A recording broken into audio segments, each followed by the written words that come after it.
So I'm Moriah Balingit. I guess we're going to introduce ourselves first. I'm a national education correspondent for the Washington Post and a former campus journalist. So I have a lot of interest in this topic about campus free speech. Mitch Daniels, until recently president of Purdue University. I still am chairman of their research foundation. Pano, Kanelos. Recently I was president of a small place called St. John's College just up the road here in Annapolis, Maryland, and I'm now president of the new University of Austin. Jim Douglas, former governor of Vermont. Mildred Garcia, president of the American Association of State Colleges and Universities.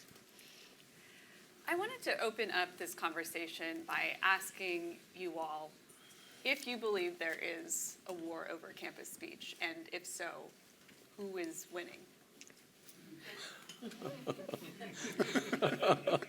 Yes, and the bad guys, but it may not be permanent. Who are the bad guys? Those who would stifle the rights of others to speak, those who would, maybe if anything's worse than that, those who would cheerfully limit free inquiry. And I say worse because leaving aside minor matters like constitutional rights, academe exists to advance knowledge, and knowledge only advances when ideas collide. So when you prevent that, stifle that, quash that, you not only violate people's rights, you strike at the very heart of the academic enterprise. I believe that when you look at higher ed completely, we really focus on those institutions that are having these situations. We never focus on, I've been a president 3 times, and we never focus on the wonderful conversations that are happening that actually have individuals learning from each other, having opposing views and debating, and walking away still being friends. And we just don't talk about it, and I think the press contributes to that. I think the media contributes to that because it's not a story, but it is a story because our students are learning how to be engaged citizens in a democracy. But there certainly are a lot of problems out there. It seems to me that free expression and civility ought not to compete. I mean, what greater liberalizing and inclusive force is there than free expression? I mean, if everybody is heard, if everyone is respected, if all points of view are on the table, then no one is marginalized, and everybody has the opportunity to express himself or herself. But increasingly, we find speakers shouted down. We had an episode on the campus where I teach part-time. There was a melee. A professor was injured as a result. And President Obama spoke at Howard University commencement a few years ago, and he said, you're going to be tempted to shout down speakers, but don't do it. You've got to listen to everybody, even if it's offensive, because that's the way we learn, we challenge, and we grow. So I think we have some real work to do in this area, and I hope that through efforts like RISE we can get some progress. I would add, I think universities and colleges have a particular responsibility to get civil discourse right. I mean, language is the currency of higher education. And if we're going to have a broader cultural impact, if we're going to start to see some of the divides between people heal, universities have to play a vital role in that because we are training the next generations that are going to take responsibility for improving our discourse, our dialogue in that. And so we have to be really intentional about it. I would say universities cannot take for granted the phenomenon of civil discourse. We have to cultivate it. You know, the real problem is that there was a survey a couple of years ago where 39% of college students said that it is acceptable to prevent a speaker from being heard. And even more troublingly, 13% said it is acceptable to use violence to make that happen. That's terrible. So there is a real problem, I believe, in terms of the attitude of many on our campuses, and we have to find a way to solve it. And what do you all view as the biggest threat to free speech on college campuses today? You can do 1 and 2 if you would like to. It doesn't just have to be the top.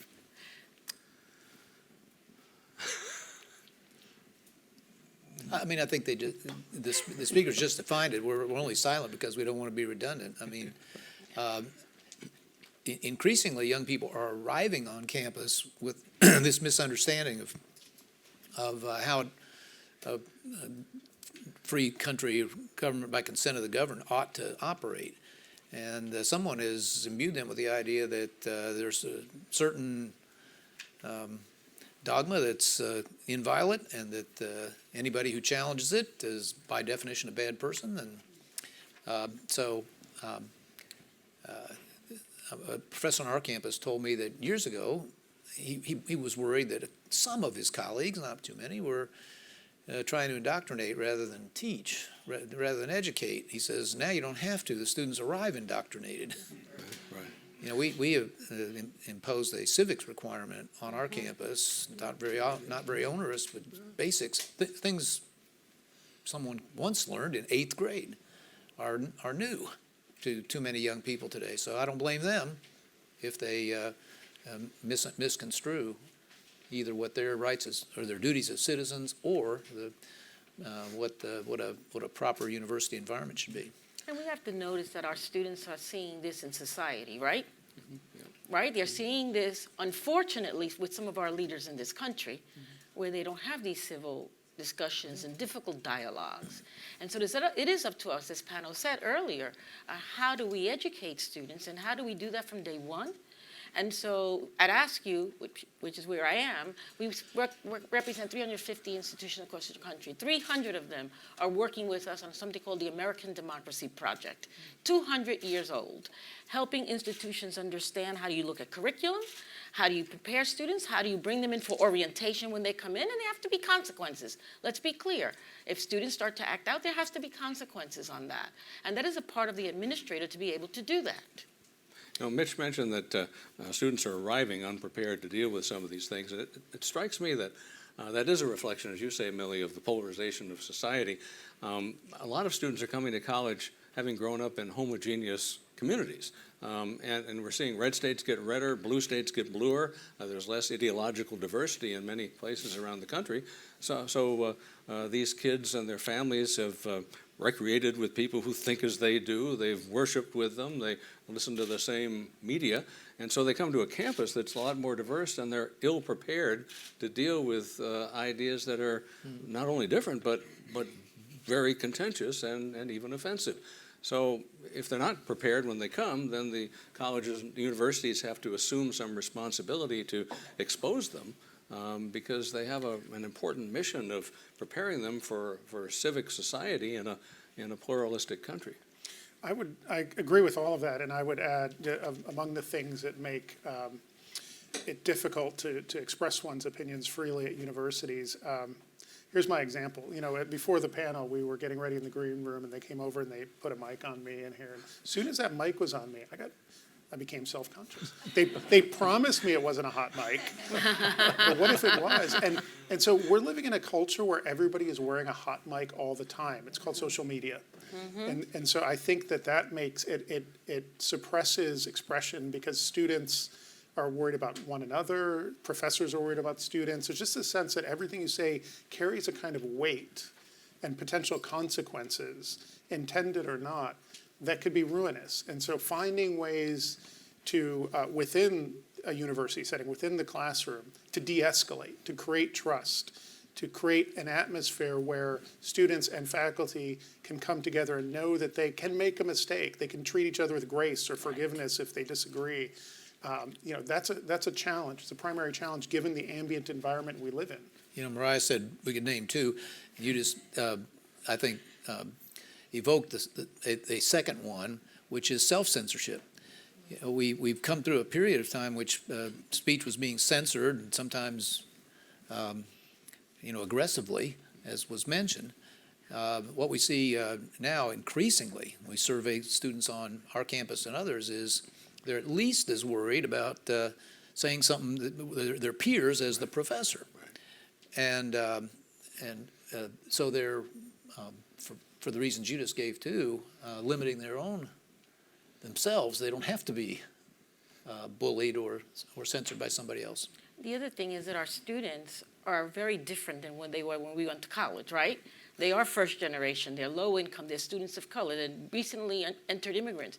So we have to role model what it means to be living in the United States and make sure that they're moving along in understanding the civility and difficult dialogues and debate. So, and it's the professors, and we just got a grant from Lumina to help us to work with professors, administrators, and curriculum to be able to do that, and that's what we must do. And besides that, I also think we have to talk to K-12. Civic education has to go back into K-12. That's a great point, Millie, and I think back to that incident I referred to at Middlebury where I teach. We don't have a lot of diversity on our faculty, to put it charitably, and I've addressed that with our leadership to no avail. But when you see your professor carrying a sign and chanting and yelling and behaving badly at an event where a controversial speaker is there, it's legitimizing. So we do have to provide a role model for the next generation, and the faculty are not always up to the task. And I think we have to as well help clarify what civil discourse actually means. So we use the term, I think, loosely to mean something like you can have a person that believes strongly in this thing and another person believes strongly at that, and civil discourse is like they can express their opinions without killing each other, all right? That's actually not civil discourse. Civil discourse, human beings are speaking creatures. Civil discourse are the conversations we have to help build civil society. So, one opinion plus one opinion shouldn't equal two opinions, it should equal better opinions. So how do we teach that skill? And part of it is just being open, being willing to listen before speaking, to realize that the primary function of rational human beings is to persuade, not to coerce. And so teaching these skills, I think, and again, universities should be on the front lines of this, hopefully will have wider ramifications. Dr. Garcia, I'm also a graduate of a flagship state university, and I agree that they don't get enough coverage, especially when good things are happening. Can you talk a little bit about some of the productive civil discourses you witnessed as a college president? Is there anything in particular that Well, I had sticks out? Milo Yiannopoulos on my campus in Orange County on Halloween night. And on this campus, which is Orange County in California, was both red and blue. It was completely changing. I think it's now purple. And the students and the faculty, some of them, wanted me to say no. Do not let him on campus. And I had to spend an enormous amount of time with my colleagues, my vice presidents. Number one, to send out something in writing. Number one, to meet with each student group and say, this is who we are. We are a university to listen to opposing views. You can go listen, but you will not stop it. There were some faculty that told me my career was on the line if I let this guy come on our campus. And I said, and I'm going to do this. But it is my responsibility to ensure. What happened? It was wonderful. He came in, didn't talk anything about higher ed, but that's okay. He had lots of people in the audience, and then the students that were against him had a diversity fair on another side of the campus, and then they came and they started to talk to the people that were there. The only time we had an arrest were people from outside of Cal State Fullerton and one student. And yet here I am with a campus with over 42,000 students. That was an amazing event. I was scared to death, but thank God, it went better than I even expected. Way to go, Millie. There are other good examples of that, and you're right, Millie, we shouldn't ignore them. My friend Walter Kimbrough was president of Dillard University, a historically black college in New Orleans. He had David Duke, the ex-Klansman, come to campus, and everybody wanted him to disinvite him, and he held firm and said, everybody's welcome here. Or Kurt Schmoke, my friend who's president of the University of Baltimore, had Betsy DeVos come, and she wasn't entirely welcomed by everybody in the community, but he held firm, and he said she came, and it was actually a non-event. So you're right, there are some good examples. We need to model them, but there's still a lot of work to do on many of our campuses. Not only model them, but highlight them so that people know these things are happening, that they only hear those incidents that we heard about earlier. Can I ask, I think for people who would be kind of shocked to hear that you allowed Milo Yiannopoulos on your campus, or that this president at Dillard allowed David Duke, who was also, I guess, a presidential candidate at one point. Or Senate or something, yeah. Why is it important, do you think, that people listen to those views? And what's the line between, I mean, is there a line that you draw where you say, this view is not permitted on campus, or this, this perspective is not permitted? Not a perspective. That I wouldn't. I would let all perspectives. Colleges and universities are really the educational laboratory of ideas. That is where, as we heard earlier, where students and faculty and staff could come in and learn from all different sorts of individuals and all different sorts of ideas. And then you start to create your own. And so unless there is a danger, violence, that I know is going to come, I would not stop it. I mean, you can't. We have well-established law around the First Amendment that says an incitement to violence is across the line. But the minute you say that somebody, just because their views are unpopular or even extreme, can't come, as soon as you say that, what's his name, Milos, can't come, then it's a short step to, well, Betsy DeVos, a cabinet officer of an elected government in this country, that she can't come. And so you simply have to be very firm there. Congratulations to you, Millie, and my own view is, and maybe I'm just looking for this, but we're starting to see a little more bravery. I saw Hunter College threw some person off their faculty who was actually destroyed a booth or something, yelled and screamed obscenities and so forth. Just as a few or a limited number of people can create a huge ruckus on a given campus, and just as a few such incidents inflame the situation we're discussing here, I kind of harbor the hope that a few acts of courage in the other direction will embolden more people to do what they got to do. And let me say why I think that's important. I just read, maybe y'all did, 2 days ago, the United Kingdom passed an act of parliament after a 3-year, it said, debate that will create a governmental solution to this problem. Anybody read this? Mm-hmm. Apparently, an ombudsman and a right to sue. Well, I'm not sure that's the right answer, but the proponents of the law said this is a lot more likely to solve the problem than sitting around hoping for some brave administrators. I'm still hoping for some more Millies. I wanted to press on this issue a little further, because I know that college campuses and publishers are different, but certainly, for example, the Washington Post gets a lot of letters to the editor. We have a lot of people who want to write for us. We don't permit everybody to write for us. We do publish a lot of columns that a lot of people don't like and wish didn't appear in the Washington Post, but we obviously make decisions about that. What is the value for students in listening to a speaker who believes that Black people or Jews are inferior, who believes that is part of their central ideology? What's the value in listening to that? I come back to what President Obama said at Howard, I think 7 years ago. His speech is great if you want to take a look at it. He said, when you get out of here, you're going to face a lot of ignorance and racism and all kinds of stuff out there. So now is the time when you need to be used to that and be confronted with it so you're prepared. It's when you're in college that there's a support system available to you. When you get out of there, the world beyond campus is not a safe space. So his point, and I agree completely, is this is exactly the time when students should be exposed to ideas that make them feel very uncomfortable. And that goes all around, right? It's being able to teach African American history. It's being able to teach Hispanic history. It's being able to teach about immigrants. It's being able to teach about the real history in this country. So I think it's everything, right? That we have to be able to do that on our campuses. And it's okay for a president to say, and I did say that. When Milo came on campus and he had said some outrageous things, I wrote, although I do not agree with his viewpoints, we are a public university, and it is my responsibility to ensure that anyone who follows the process can come and speak on this campus.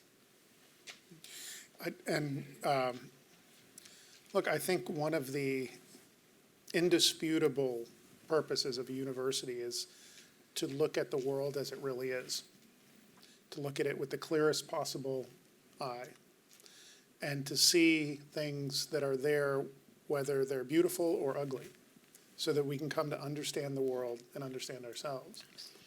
And so part of one's education is actually facing things that make us uncomfortable, unhappy, and facing them and learning that we can face those things. It's an empowering situation, I think. So, I think to deny speech that makes us uncomfortable, even speech that questions our dignity in that, is to sidestep some of the greater issues we have in the world. And I also think I would push it a little bit and say, I don't think universities, I think I agree with Millie and everybody that speakers should be allowed to speak. Again, university has an extra obligation when it comes to ideas. And that's not simply to give people a platform for ideas, but to interrogate ideas. That's what universities are about. So I think ideally, whoever you bring, there needs to be an option for that person to be interrogated, to be questioned. And you have to build that into the experience. People can say whatever they want on any street corner, but if they're going to enter into a university campus, they have to abide by the mission of universities, which is, again, to dig at the truth, to ask questions and answer questions. So I think in many ways, many of the speakers who people might find more reprehensible, if you tell them, yeah, you can come to campus, but we're going to have an hour-long question period afterwards, bring it on. You'll see whether or not their heart is in the right place. Like they're really there to share ideas and possibly be persuaded, or they're there for other purposes. Leave it up to that. That's right, and that's exactly what we did, by the way.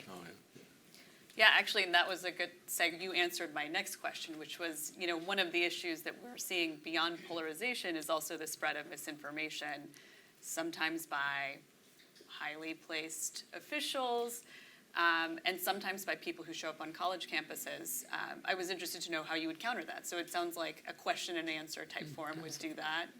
And how do you make sure that there are students who say, this person believes that my race is inferior. This makes me feel in danger. Like, how do you respond to, or how have you responded to students who worry that speech will incite violence against them?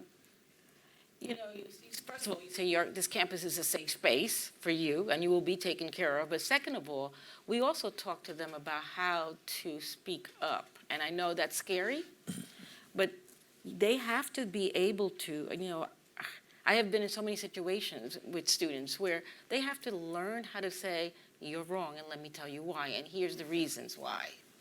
And it's hard, and it is up to us, and we did that through our affinity groups on campuses, which were mostly the student leaders, to help them to understand how to go through this conversation. Look, we had that with the Dreamers. The Dreamers were scared to death that they were all going to be deported. And I spent a lot of time with my staff with the Dreamers saying, we're going to work with you. We're going to figure it out. We're going to be there for you as much as possible. But it is life, and this is what we're going through, and we're going to help you through it.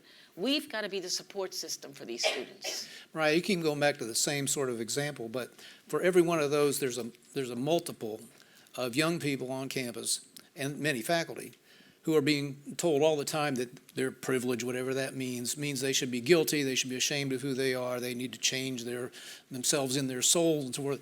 And a difference is that's not some outside speaker or only some outside speaker. That's often the institution itself. It's built into the mandatory courses or some kind of training they're supposed to go to.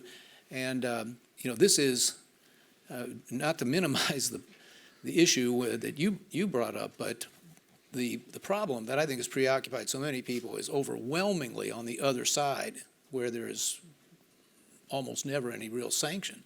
The problem that bothers me now is because people don't see the system bringing out about any balance or fairness about that, there's a temptation, for government, state and otherwise, to step in, and I think that's a treacherous business. You know, I want to learn more about this UK thing, but not sure I'd like to see that replicated here in the US. That's really But some key. people think there's no alternative.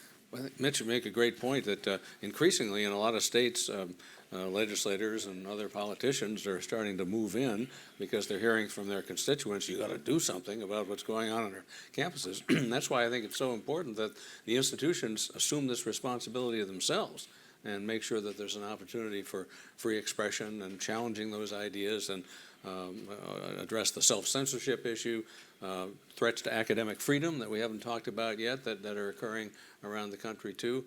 It's really important that they handle it before the politicians get involved. And I hope we're not painting all the institutions with the same paintbrush, right? So there may be one or two institutions in a state or in a region acting the way you're talking about, but then the others are not. And when the legislators come in, they do that for everybody. And so there's a danger there. And, you know, one of the things I heard from a speaker that really has stuck with me forever, you know, we work hard to get our degrees to know how to run institutions. And just because people went to college, they think they know how to run it.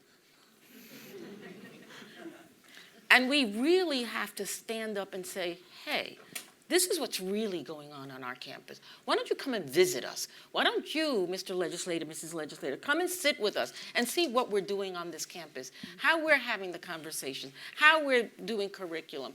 Do we have some bad apples? Everybody has some bad apples. Everybody where you work, you have some bad apples. But by and large, our institutions are doing, at least the institutions I work with, I was just at the University of Houston downtown. Fabulous, diverse, speaking about democracy. I mean, so this is what really irks me, and I get passionate about this, because there are institutions that are doing such great work, and we just feel like, well, we'll legislate it, and then it hurts. Who does it hurt? The students and the communities. But the public don't all agree, and I'd be remiss if I didn't use my prop, Moriah, but I had the opportunity over the last couple of years to co-chair a task force at the Bipartisan Policy Center on campus free expression, and among the polling results we cite in here are that about half of adults in America do not believe that higher education is contributing in a positive way to our country. That's a serious problem. And there may be a lot of different reasons for that, but it's something that higher ed and policymakers have to confront and try to improve. Whether it's all perception and not reality, I don't know, but that's how half the country feels. So, and we've got some good stories in here, some positive ones. We also have what we call a roadmap for higher education leaders to follow to try to bring a culture of free expression onto those campuses. And I'd urge you all to check bipartisanpolicy.org. Not being paid. I've read it, so it's good for okay. I you. already read it. Good for you. But I think you might find it helpful. And where can we find you on TikTok?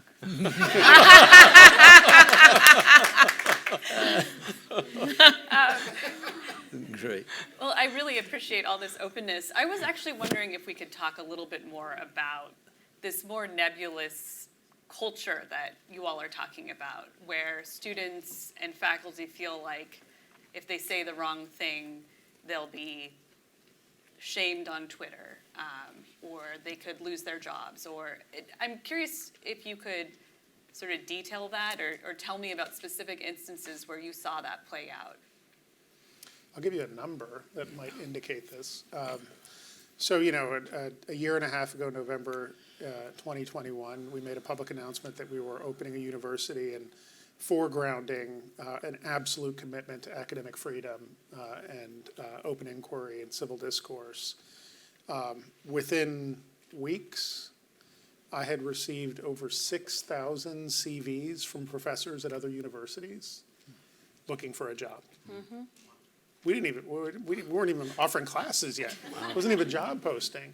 And so to me, that's a barometer, let's say, of the anxiety that many faculty feel at their home institutions and their willingness to at least think about taking a risk with an institution that promises to have their back, I guess, on these issues. So that's my data point. I'm aware of several on our little campus. A physics professor who was suspended for a controversial comment in class, a political science professor who was threatened with discipline for bringing a controversial speaker into a class, not an open forum on campus, but just into a seminar to speak. I've had a lot of students come to me and say, I know I can't speak up in Professor so-and-so's class. I mean, we're on a different wavelength politically. But I also believe, as we've said earlier, that it's peer pressure that's even stronger than concern about professorial retaliation. So I see that. It's a reality, and I don't know what we do. We have to check our cell phones at the door or something to try to avoid that kind of scrutiny. And the other thing with Twitter is that sometimes it's anonymous, so they're not using their real names, and it's so hard to control when they talk about the faculty and they talk about the students and they talk about the administrators. I mean, there have been some really ugly Twitters, and yet you don't know where they're coming from, right? Because you can't track it. But it's part of the social media, really, misinformation that's going on. And it's a buzz for them. They want to be, whoever's doing this wants to see their Twitters being accepted and a lot of likes. And that's really hard to control on a college campus. We can't track that. And I know one of the reactions to some of this has been to start, for state lawmakers to start pushing bills, or in some cases states have passed bills, barring things like diversity, equity, inclusion initiatives, weakening academic freedom or tenure status. I'm curious to know what your thoughts are on that, if it's necessary, if it's productive, if it gets us closer to where you hope we'll be. You know, America, it's a new majority of America. We are a melting pot of so many cultures. And I grew up in New York City. I'm going to give an example. I lived in very poor, 2 tenements, and it was the United Nations. It was learning from them about the Jewish American history, about the African American history, about the Hispanic, learning from them that has made me so passionate about learning about others. Reading a book, by the way, by René Marquez called The Ox Cart, that really spoke about a family that came from Puerto Rico to the Bronx and became engaged in their communities and were Americans. That's what it was. And that opened up my imagination to learn about others that came to the United States, to learn how they engaged. Getting rid of books and curriculum is a major mistake for this country, and I stand by that. In our task force deliberations, we addressed the concern that some raised that perhaps DEI and free expression are incompatible. And as I suggested earlier, I don't believe that. I believe that free expression is the ultimate in diversity and inclusion if everybody is heard and everybody is respected, everybody's part of the conversation. So I think those interests are completely compatible. I think, the operating system for a university should be driven by what's called intellectual pluralism, right? The broadest possible range of ideas. Other sorts of diversity flow downstream from that. Oftentimes, though, what happens now is we're beginning with a kind of, sort of more conventional sort of sense of diversity, and then somewhere downstream trying to tack on this thing called intellectual diversity, as if it's like one category as opposed to encompassing the all. So I think if you just start, with the premise that the maximum number of voices around the table is, unalloyed good for universities, I think you solve this actually rather quickly because, as the governor was saying, free speech, I think, and diversity are intertwined.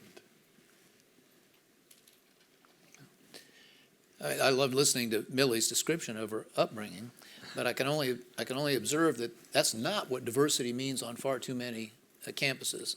The diversity has been invoked just as often in urging segregation and separation, and it's certainly fastest way to start an argument is to use the term you use, melting pot. Young people are not taught that this is the American ideal anymore. Out of many, one. Almost the converse, and so we got a long way to go if we're going to restore that ideal, which I thought you did a great job of defining. But that's not where we are today, and it's not what this, now iconic acronym means in most places. Well, I'm not sure it's most places. I will agree to disagree with you that it's not most places. I mean, the institutions that I represent, I've been visiting, and I don't see that. What I do see is individuals learning learning how to be engaged citizens in democracy and learning how to interact and getting to know each other and go out to get wonderful careers or be business people or, their own entrepreneurs. But I can't sit and say that's all our universities or most of our universities. Can I ask really quickly what you meant by it's encouraging people to segregate or? Well, sometimes physical, There are many schools where people have demanded separate dormitories and, certain classes narrowly taught to certain categories of people. And, this is not news. And as was mentioned, the surveys are consistent and they're overwhelming in terms of the homogeneity of thought among faculties, overwhelmingly one-sided. You can like it or not, but it's a fact of life, and it's reflected in the way, too often, these principles that we value are translated. Yeah, I would, so I think faculty are right to insist upon academic freedom. I think academic freedom is essential at universities. But academic freedom only applies to those who are let through the door and have jobs to begin with. Mm-hmm. And that winnowing process, right, the gatekeepers of who's going to come out of the PhD program and get a job, or who's even going to make their way through a PhD program, what we are seeing is extreme amounts of, let's say, discrimination based upon one's intellectual approach to materials that happens in the pipeline. And so, by the time we get to somebody being a tenured professor, it's not shocking that we have a kind of monoculture where most agree with each other. And so I think professors who stand up for academic freedom are in the right to do so, but they should also abide by those rules and insist that they create cultures of academic freedom that include intellectual pluralism for the good of the whole. And figuring that piece of the puzzle out, I think, will strengthen universities. And it's not only intellectual, but it's also your background. If you look at the data about faculty members of color and women who go and try to get through the tenure process and through the PhD to get in, that's also a problem. So if we're going to talk about the problems, let's put them all on the table. Civil disagreement. Oh, no, I agree. I don't disagree with that. Yeah, I think that's one thing that I'm interested in that doesn't really get talked about a lot is I'm not even talking about entrance into a PhD program. We're just getting to a college campus to begin with. Is it an issue that there are some groups that are grossly underrepresented in the college population? And is that a form of, not necessarily censorship, but does that limit intellectual diversity too when it becomes difficult for low income and a lot of students of color to make it to college to begin with, to participate in these conversations? There's a lot of studies on this, and it's very clear. They'll look at what schools you went to. They'll look at where you were published. They'll look at where have you taught, rather than look at the intellectual capacity of the individual that they're bringing to the table. I will be the first one to say that I was barred from so many positions because I started my education in the community college, and I'm proud of it. That I went to state colleges for my undergraduate degree, I'm proud of that. That I finally got into one of the elite institutions for my master's and doctorate, that's fine. But they always go back and say, my interview, the first question I was asked in one of the positions was, how can you say you want to work here as a vice provost when you were just the chief student affairs officer at a community college? But I had a doctorate, I had all the credentials, I had written everything. Those were the kinds of questions I was getting. And that happened, and you can look at the research, it's all there. I can tell you who the researchers are that are looking at all these individuals that leave and go and leave higher ed because they can't get in.